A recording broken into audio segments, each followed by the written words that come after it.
Hi రేవంశి. Hi. ఏంటి ఈరోజు special? Vaikuntha Ekadashi. ఎందుకు చేసుకుంటాం తెలుసా నీకు? తెలుసు. చెప్పు. ఒక చిన్న స్టోరీ మీకు తెలిసినట్టు ఎక్స్ప్లెయిన్ చేస్తాను.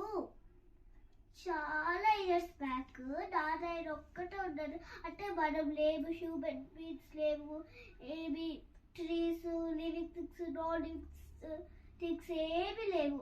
ఓన్లీ నారాయణ ఉంటే అప్పుడు నారాయణ హ్యాపీగా ప్రశాంతంగా ఉంటారనమాట. ఒకరోజు నారాయణకి ఐడియా వచ్చింది, మనము అన్ని క్రియేట్ చేద్దాము అనుకోని. అప్పుడు ఫస్ట్ నారాయణ బ్రహ్మని క్రియేట్ చేసి మొత్తం ప్లాన్ అంతా ఎక్స్ప్లెయిన్ చేస్తారు. అండ్ కొన్ని వేదాలు కూడా నేర్పించి ఇస్తారు. ఈ ఫాలో అవ్వు అని చెప్తారు. బ్రహ్మ వేదాలు చూసుకొని living things, non living things అంటే భూమి, human beings, birds, animals, trees ఇవన్నీ బాగా క్రియేట్ చేస్తారు అనమాట. అప్పుడు చాలా రోజుల తర్వాత బ్రహ్మ అనుకుంటారు, ఇవన్నీ నేనే చేశాను అని కొంచెం లిటిల్ ప్రౌడ్నెస్ పలికింది అనమాట.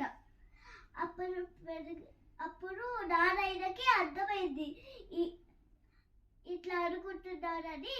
ఎలాగైనా బ్రహ్మకి లెసన్ నేర్పియాలి అనుకుంటాడు. అప్పుడు నారాయణ చెవిలో నుంచి ఒక రెండు రాక్షసులు వస్తారు. వాళ్ళు మధు కైటబులు వస్తారు. మధు కైటబులు వచ్చి బ్రహ్మ అక్కడికి వెళ్ళి మొత్తం బ్రహ్మ ఏం చేస్తున్నా వాడికంతా డిస్టర్బ్ చేస్తూ ఉంటారు. ఎక్కడికి వెళ్ళినా డిస్టర్బ్ చేస్తానే ఉంటాడు అనమాట. అప్పుడు బ్రహ్మకు అర్థమైంది, నేను చెయ్యలే ఇదంతా నారాయణ అనుకుని నాకు చెప్తే నేను ఇవన్నీ నారాయణకు నుంచి నేర్చుకొని చేస్తున్నాను అని అనుకొని మళ్ళీ నారాయణ అక్కడికి వెళ్ళి, సారీ నారాయణ, నేను మళ్ళీ ఇట్లా చెయ్యను, వాళ్ళు మధు కైటబులు నన్ను బాగా డిస్టర్బ్ చేస్తున్నాడు, నా వర్క్ని చేసుకొని ఎట్లా అంటే, సరే వాళ్ళని నేను చూసుకుంటాను, నీ వర్క్ నువ్వు చేసుకోని నారాయణుడు మధు కైటబులు అక్కడికి వెళ్ళి వాళ్ళక్కడికి, మీరెందుకు బ్రహ్మని డిస్టర్బ్ చేస్తున్నారు, బ్రహ్మని ఎందుకు తన వర్క్ చేసుకొని ఎట్లా అంటే, అప్పుడు మధు కైటబులు అన్నారు, మనం ఫైట్ చేసుకుందామని. కానీ మనం చక్రము, బాణములు అవన్నీ ఏమొద్దు, మనం హ్యాండ్స్ అంటే మన చేతులతో మనం ఫైట్ చేసుకుందాం అంటారు.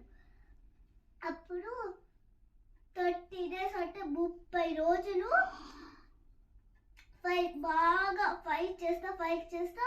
అప్పుడు మధు కైటబులు అంటారు, మేము ఎలాగో చచ్చిపోతున్నాము, మేము చచ్చిపోయాక వైకుంఠంలోనే ఉండాలి నీతో పాటు అంటే, అప్పుడు నారాయణ అంటారు, రూల్స్ బ్రేక్ చేయకూడదు కదా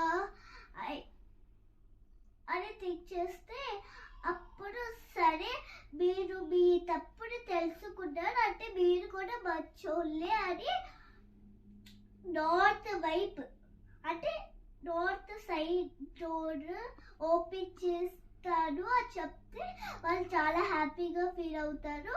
అప్పుడు ఒక్కొక్క కోరిక అడుగుతారు అనమాట.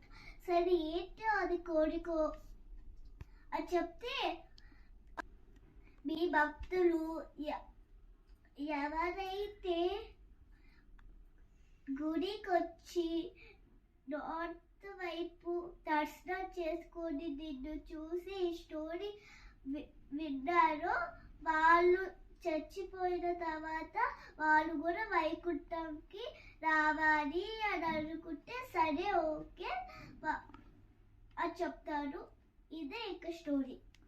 మరి నువ్వు టెంపుల్కి వెళ్ళావా? నేను వెళ్ళాను. ఏం చేసావు అక్కడ? స్వామిని బాగా దండం పెట్టుకొని నార్త్ వైపు దర్శనం చేసుకున్నాను.